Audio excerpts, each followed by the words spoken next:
अस्सलाम वालेकुम। आज हमारा टॉपिक है उर्दू और इंग्लिश दोनों का। इसमें एक बहुत ही छोटा सा एक पोर्शन है, लेकिन मोस्ट इम्पॉर्टेंट पोर्शन है। उसको कहते हैं रमूज़े औकाफ। उर्दू में क्या कहते हैं? रमूज़े औकाफ। और इंग्लिश में कहते हैं पंक्चुएशन। ये जो पंक्चुएशंस है ना, और ये रमूज़े औकाफ जो है, ठीक है, ये पंक्चुएशन है और ये रमूज़े औकाफ जो है, ये बहुत ही इम्पोर्टेंट है और इसकी इतनी वैल्यू है।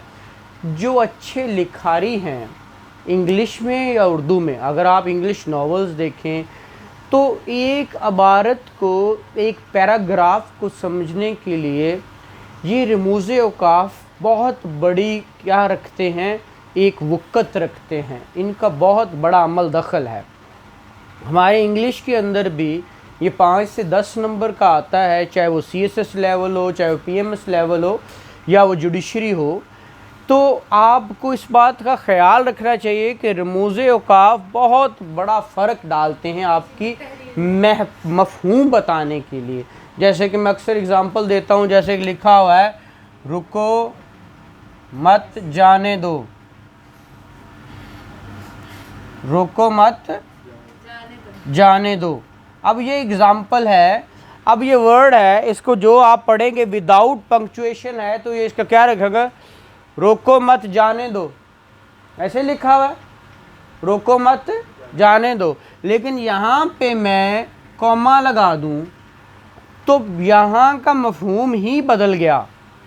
रोको मत जाने दो मतलब कि इसको रोक लो, जान नहीं देना। और पहले कह रहे रोको मत जान दो, नहीं समझ आ रहा था, लेकिन मफहूम और था। इसको प्रॉपर समझाने के लिए आपको पंक्चुएट करना पड़ेगा।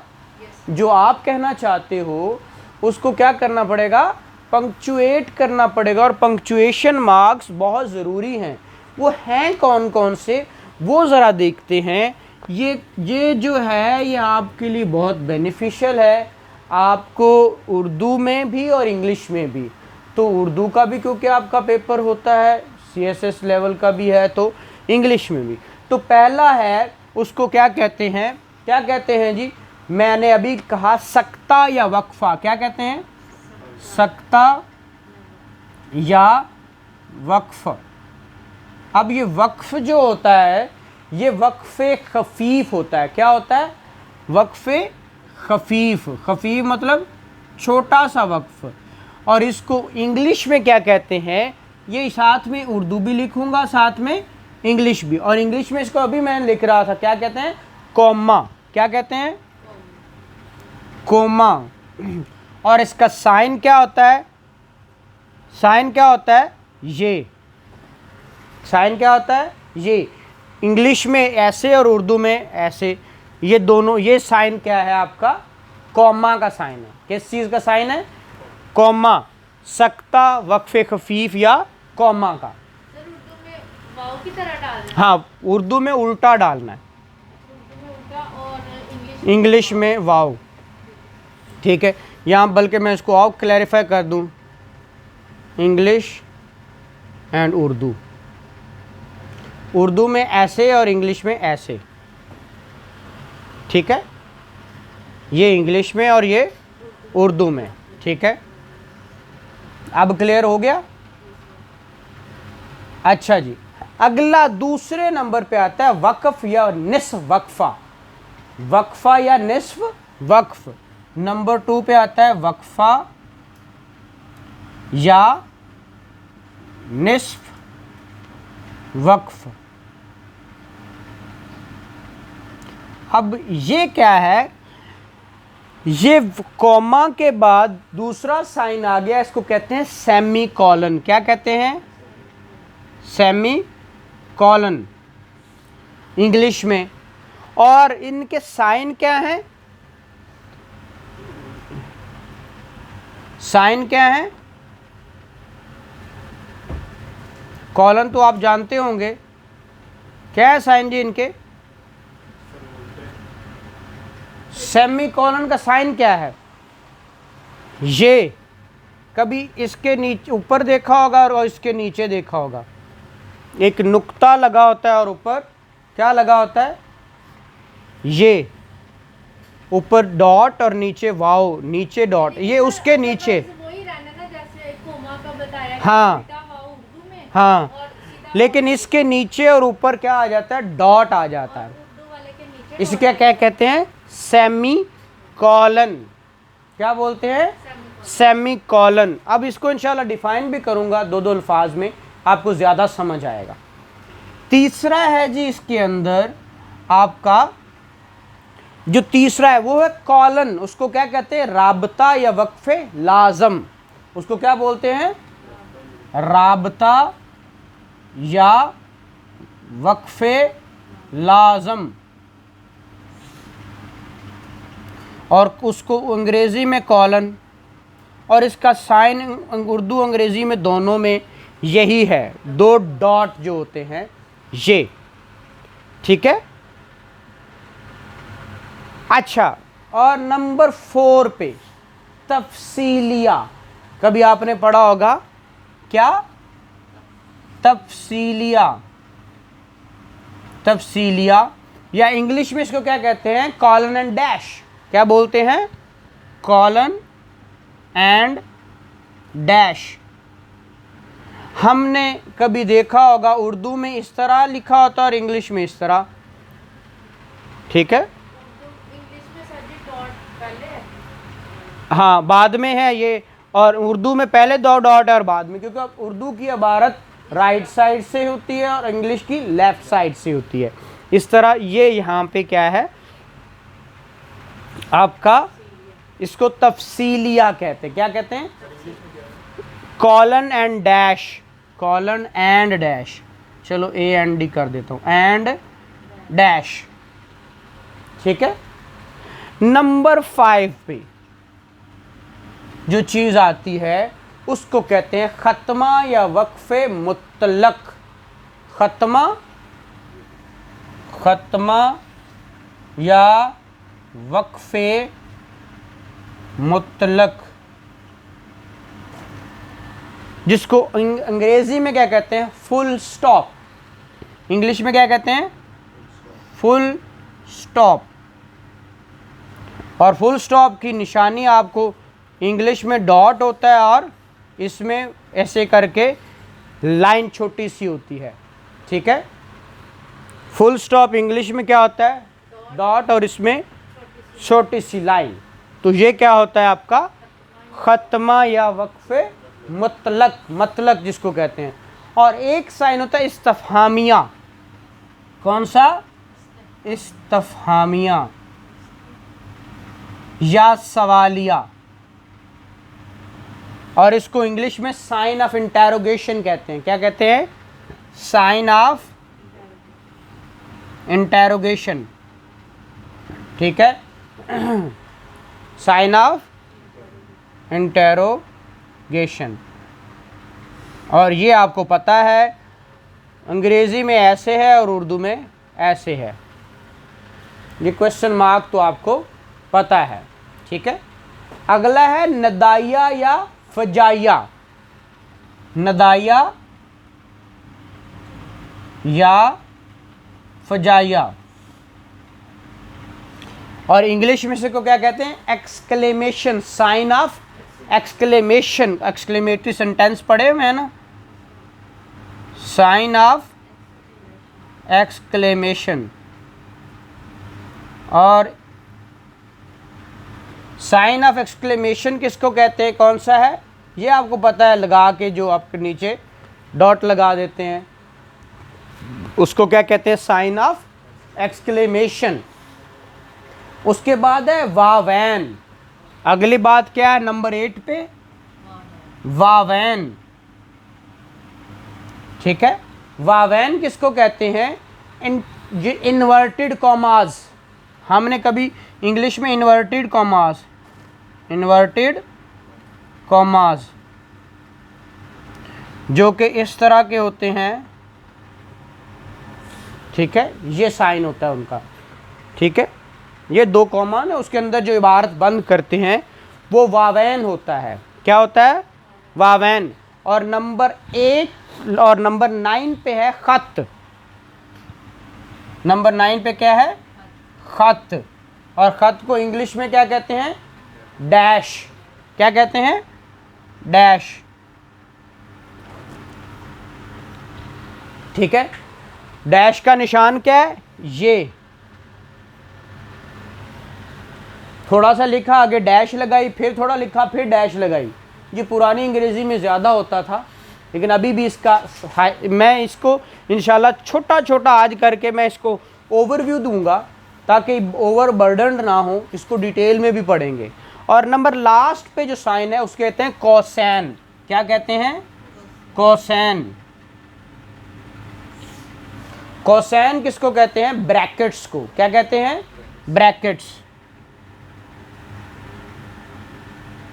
ठीक है। और ब्रैकेट्स क्या होती हैं? जो आपको पता है, ये वाली। ठीक है, इनको क्या बोलते हैं? ब्रैकेट्स। ठीक है। ये हैं आपके 10 किस्म के रमूज़े औकाफ। औकाफ रमज़ कहते हैं। रमूज़ रमज़ की जमा है। रमूज़ किसकी जमा है? रमज़ की, जिसका मतलब क्या है? मानी, इशारा करना। रमज़ का मतलब क्या है? इशारा करना। और वक़फ़ औकाफ की जमा है। वक़फ़ किसकी जमा है? औकाफ की। ठीक है। वक़फ़ की जमा औकाफ है। वक़फ़ की जमा, वक़फ़ का मतलब ठहरना। ठीक है। तो इसको अगर हम देखें तवक्कुफ़ या ठहराव को क्या कहते हैं? रमूज़ औकाफ से मुराद क्या है? कि कोई थोड़ा सा तवक्कुफ़ या ठहराव के इशारे जो होते हैं उनको रमूज़ औकाफ लिया जाता है। फुल ठहरना है तो उसके लिए तो उसने कह दिया ख़त्म है भाई, यहाँ पे हतमी मुतलक है ना, खुदा मुतलक, बस आखिरी है, यहाँ पे रुक जाओ, इससे आगे नहीं आना, ये मुतलक है। मतलब वक्फ़े लाज़म एक हमने पढ़ा जहाँ पे लाजमी वक्फ़ा करना है।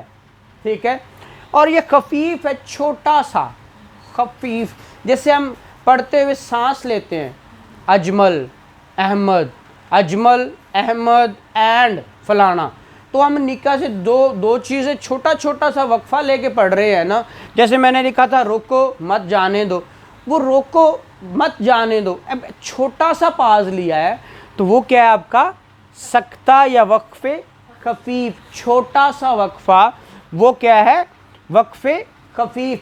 अब उससे थोड़ा ज़्यादा तवक्कुफ़ हो, रुकना है लेकिन थोड़ा सा ज़्यादा, तो वो है वक्फ़े निस्फ़ वक्फ़। ठीक है। क्या वो क्या है? निस्फ़ वक्फ़। जैसे कि अब ये निस्फ़ वक्फ़ कहाँ यूज़ होते हैं ज़्यादातर? ये जहाँ पे हम अज्ज़ा पर ज़्यादा ज़ोर देना चाहें, ये है, ये जैसे तुम रोए और हमारा दिल बेचैन हुआ, तुम रोए और हमारा दिल बेचैन हुआ, फिर आगे क्या लगेगा आपका? सेमी कॉलन, और फिर तुम्हारी उंगली दुखी तो हमारे दिल पर चोट लगी। छोटी सी इबारत को कहकर अब बहुत सारे अज्ज़ा मिलाने आपने एक पास थे, और वहाँ पे छोटी छोटी बातें हैं, जैसे नेम ले रहे हैं हम, मैं ना मन तेल होगा ना राधा नाचेगी, तो वहाँ पे आपने यूज़ करना है वक्फ़े खफीफ। ठीक है। या जैसे मैंने कहा दिन हो या रात, सफ़र हो या हज़र, ये खफीफ है, छोटा है, लेकिन जहाँ पे तुम रोए और हमारा दिल बेचैन हुआ, पूरी इबारत है और उसका एक मफहूम दे रहा है और कह के फिर आपको रोक रहा है, तो वहाँ पे वक़्फ़ निस्फ़ वक़्फ़ है, वहाँ पे सेमी कॉलन है, निस्फ़ वक़्फ़ है, वक्फ़ा है। ठीक है। इसी तरह अगला है राबता या वक्फ़े लाज़म। ये तीनों चीज़ें एक्चुअली वक्फ़े के लिए हैं। यहाँ पे राबता और वक्फ़े लाज़म जो है ये कहाँ आता है? उसने कहा कॉलन। ये दोनों, जैसे कि हमने एक बात कह के आगे एक्सप्लेन करनी हो, एक बात कहकर, मतलब हम कहते हैं किसी हकीम साहब का कॉल है, अब किसी हकीम का कॉल है ना कि आप काज महाकाज, ठीक है, या बकौल शायर, अब हमें फ़ौरन पता लगता है कि इसके बाद वो शायर की बात करने लगा, ऐसे ही ना, तो उसको कहते हैं वक्फ़े लाज़िम, और वो होता है कॉलन, वहाँ पे 2 डॉट। ये जब तक आपको नहीं करवाया जाएगा, इबारत आज तक हम लिखते आए हैं बहुत ही इसको आराम आराम से, और जिथे दिल करदा जो लाई जाने हैं, ठीक है, बट ऐसा हमने आज के बाद इसको नहीं करना।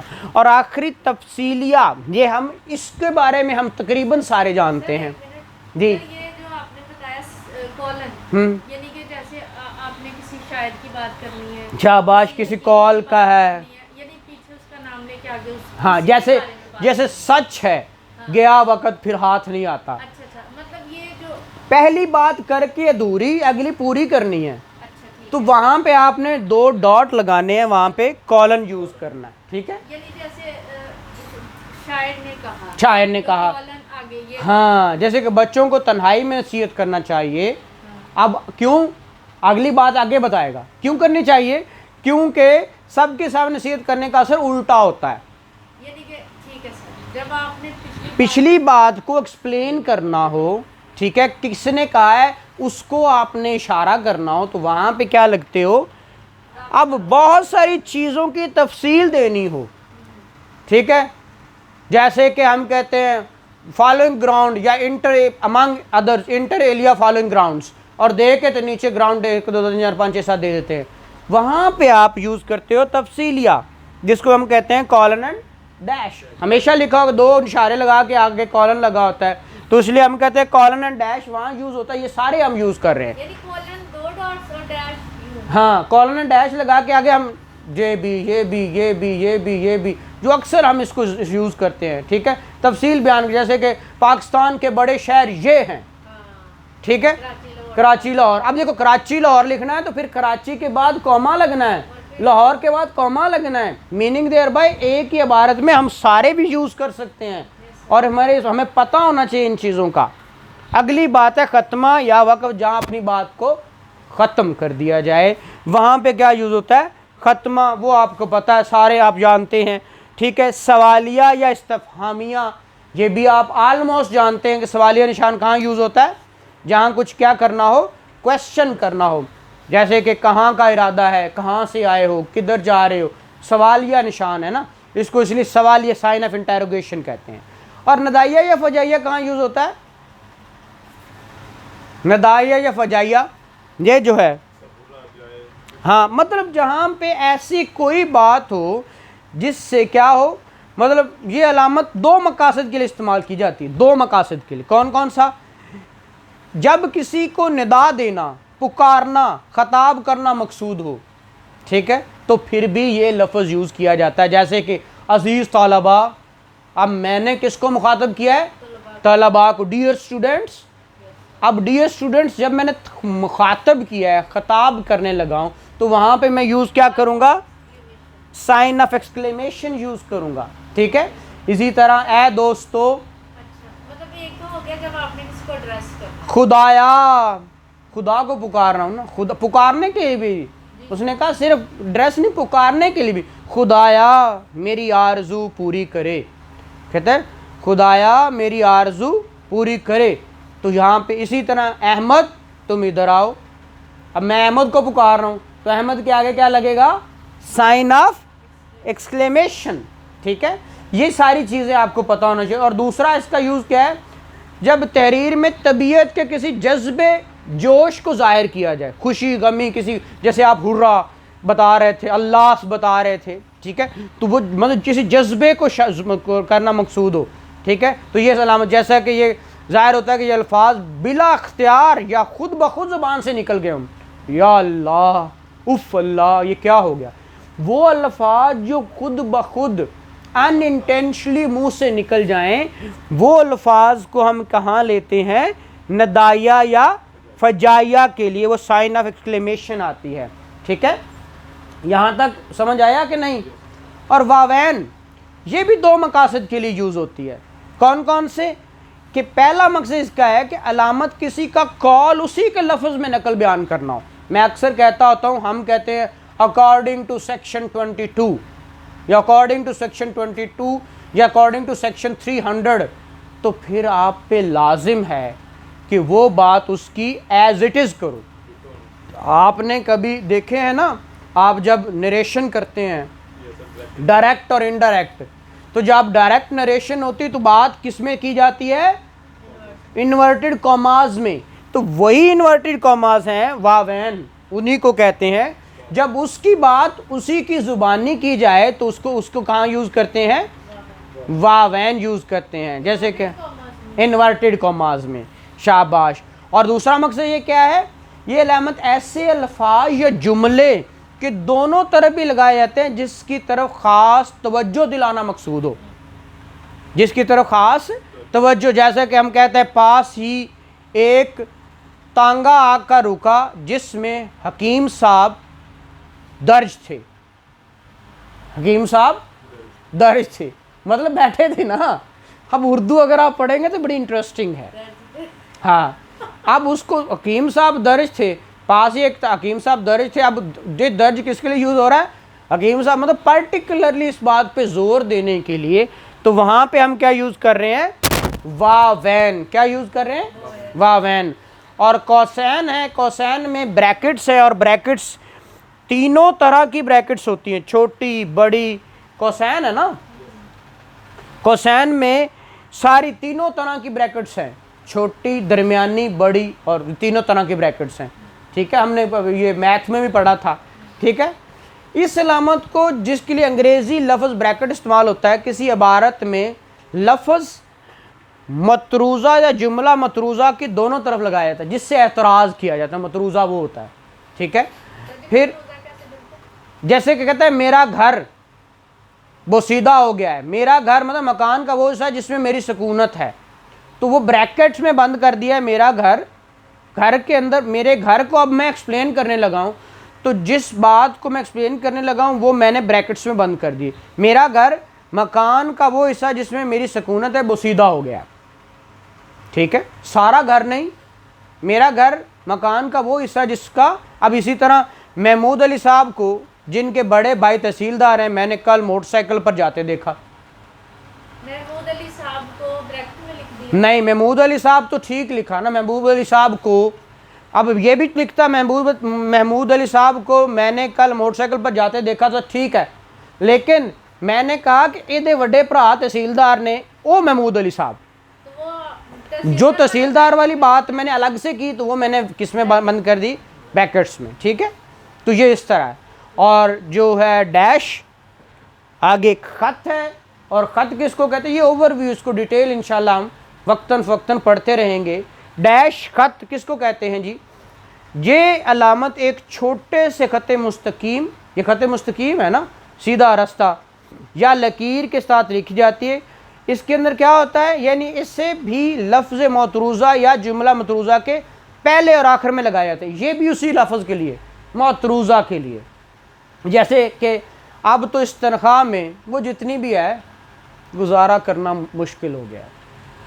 ठीक है, या गुजारा करना होगा। अब तो इस तनख्वाह में, उसके बाद वो जितनी भी है जो लफ्ज़ लिखा है वो दोनों साइडों पे डैश लगा के अगली बात कर दी। अब इसका यूज़ बहुत कम होता है। कहता आग लगी तो सारा मकान, उसके बाद डैश लगा के शुरू कर रहा है, ईंट चूना सामान लकड़ियाँ जल कर खाक हो गया। तो वो जो, अब ये दोनों कौसैन और ख़त दोनों का इस्तेमाल एक ही है, दोनों का इस्तेमाल एक ही है। तो ये आपका रमूज़ औकाफ है।